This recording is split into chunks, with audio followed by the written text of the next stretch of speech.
কোরবানির পশু এটা দেখায় বেড়ানো, প্রদর্শন করে বেড়ানো, এটা কি জায়েজ আছে কিনা?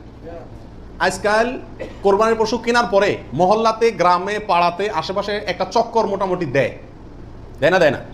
শুধু দেয় না, আপনার ওইটার গলায় একটা মালা লাগায়, হ্যাঁ, পারে না একটা সাইনবোর্ড লাগায় দেয় কার এটা সেটা, এবং তারপরে ওই গরুকে নিয়ে পুরো এলাকাতে ঘুরায়, এরপরে বলে যে এটা কার গরু, বলে অমুকের গরু। এরকম একটা প্রথা মোটামুটি অঘোষিতভাবে চালু আছে না নাই? এরকম প্রদর্শন করে বেড়ানো এটা কি সঠিক? এর উত্তর হলো না। এই প্রদর্শনটা সাধারণত হয়ে থাকে জাহির করার জন্য, সবাইকে দেখানোর জন্য। আর এই দেখানোটার ভেতরে কল্যাণের চাইতে অকল্যাণ বেশি। কেউ যদি বলে আমি এটা দেখাচ্ছি এই জন্য যাতে অন্যরা উৎসাহিত হয়, তাহলে তো এটা ভালো উদ্দেশ্য, কিন্তু এই উদ্দেশ্যে খুব অল্প সংখ্যক মানুষই কি করে, এটাকে শোডাউন করে। বরং এটা শোডাউন করে কি জন্য?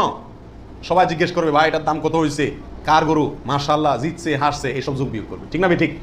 অতএব মানুষকে দেখায় বেড়ানোর উদ্দেশ্যে যদি এই কোরবানির পশুকে প্রদর্শন করা হয়, শোডাউন করা হয়, তাহলে এটা রিয়া এবং রিয়ার কারণে গুনাহগার হবে। এটা করা যাবে না।